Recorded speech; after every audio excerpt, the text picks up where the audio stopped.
ವೀಕ್ಷಕರ ಇವನ್ ಕನ್ನಡ ನ್ಯೂಸ್ ಹಾವೇರಿ. ನಾನು ಬೀರೇಶ್ ಪೂಜಾರ್. B.Ed 4ನೆಯ ಸೆಮಿಸ್ಟರಿಯಲ್ಲಿ ವ್ಯಾಸಂಗ ಮಾಡುತ್ತಿರುವ ವಿದ್ಯಾರ್ಥಿಗಳಿಗೂ ಶಿಕ್ಷಕರ ನೇಮಕಾತಿ ಪರೀಕ್ಷೆ ಬರೆಯಲು ಅವಕಾಶ ಕಲ್ಪಿಸಬೇಕು ಎಂದು ಆಗ್ರಹಿಸಿ ವಿದ್ಯಾರ್ಥಿಗಳು ರಾಣೆಬೆನ್ನೂರಿನ ತಾಲೂಕಾ ದಂಡಾಧಿಕಾರಿ ಕಚೇರಿಗೆ ತೆರಳಿ ಗ್ರೇಡ್ 2 ಅವರಿಗೆ ಮನವಿ ಸಲ್ಲಿಸಿದರು. ನಂತರ ಮಾಧ್ಯಮಗಳೊಂದಿಗೆ ಮಾತನಾಡಿದ ವಿದ್ಯಾರ್ಥಿಗಳು ಹೇಳಿದ್ದೇನು ವೀಕ್ಷಕರೇ, ಒಮ್ಮೆ ನೋಡಿ. ವಿಜಯಕುಮಾರ್ ಅಂತೇಳಿ ನಾವು RTS B.Ed ಕಾಲೇಜಿನ ದ್ವಿತೀಯ ವರ್ಷದ ಪ್ರಶಿಕ್ಷಣಾರ್ಥಿಗಳು.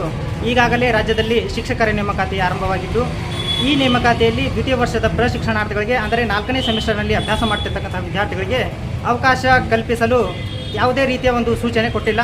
ಆದ್ದರಿಂದ 4ನೇ ಸೆಮಿಸ್ಟರ್ ಇನ್ನೇನು ಕೇವಲ 2 ತಿಂಗಳಲ್ಲಿ ಮುಕ್ತಾಯಗೊಳ್ಳಲಿದ್ದು, ನಮಗೂ ಕೂಡ ಶಿಕ್ಷಕರ ನೇಮಕಾತಿಯಲ್ಲಿ ಅವಕಾಶ ನೀಡಬೇಕು ಅಂತ ಹೇಳಿ ನಾವು ಮನವಿ ಪತ್ರವನ್ನು ಸಲ್ಲಿಸಲಿಕ್ಕೆ ಇವತ್ತು ಬಂದಿದ್ವಿ. ಅದೇ ರೀತಿ ಈ ರಾಜ್ಯದಲ್ಲಿ ಶಿಕ್ಷಕರ ನೇಮಕಾತಿ ಸರಿಸುಮಾರು HSTR ಪೋಸ್ಟನ್ನು 12ರಿಂದ 13 ವರ್ಷಗಳ ನಂತರ ಬಿಟ್ಟಿದ್ದಾರೆ. ಈ ಒಂದು ಸದಾವಕಾಶವನ್ನು PM ಪೋಸ್ಟ್ಗಳನ್ನು ನೀಡುವುದರ ಮೂಲಕ ನಮಗೆ ಸದಾವಕಾಶ ಒದಗಿಸಬೇಕಂತ ಹೇಳಿ ತಮ್ಮಲ್ಲಿ ಮನವಿ ನೀಡಲಿಕ್ಕೆ ಇಲ್ಲಿ ಬಂದಿದ್ವಿ.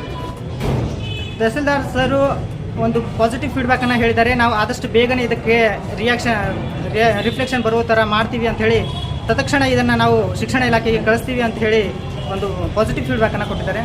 ಸರ್, ಸರ್ಕಾರ ಅಂದರೆ ಪ್ರಜಾಪ್ರಭುತ್ವ, ಪ್ರಜೆಗಳಿಂದನೇ ಸರ್ಕಾರ ಅಂತ ಹೇಳೋದು. ಸೊ ಪ್ರಜೆಗಳ ಮನವಿಗೆ ಸ್ಪಂದಿಸಬೇಕಾಗಿರೋಂಥದ್ದು ಅವರ ಆದ್ಯ ಕರ್ತವ್ಯ.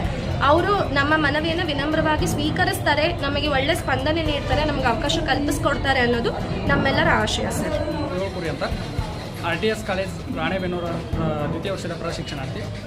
ಮಾನ್ಯ ಶಿಕ್ಷಣ ಸಚಿವರು ಹಾಗೂ ಮಾನ್ಯ ಮುಖ್ಯಮಂತ್ರಿಗಳು ಮತ್ತು ಶಿಕ್ಷಣ ಅಧಿಕಾರಿಗಳು ದಯವಿಟ್ಟು ನಮ್ಮ ಎಲ್ಲ ಪ್ರಶಿಕ್ಷಣಾರ್ಥಿಗಳು ಅಂದರೆ ಎಲ್ಲ ದ್ವಿತೀಯ ವರ್ಷದ 4ನೇ ಸೆಮಿಸ್ಟರ್ನ ಎಲ್ಲ ಪ್ರಶಿಕ್ಷಣಾರ್ಥಿಗಳ ಪರವಾಗಿ ನಾವೊಂದು ರಾಣೆಬೆನ್ನೂರಿನ ತಾಲೂಕು ಕಚೇರಿಗೆ ಬಂದು ತಹಸೀಲ್ದಾರ್ ಅವರಿಗೆ ಒಂದು ಮನವಿ ಪತ್ರವನ್ನು ಕೊಡಲಿಕ್ಕೆ ಬಂದಿದ್ದೇವೆ.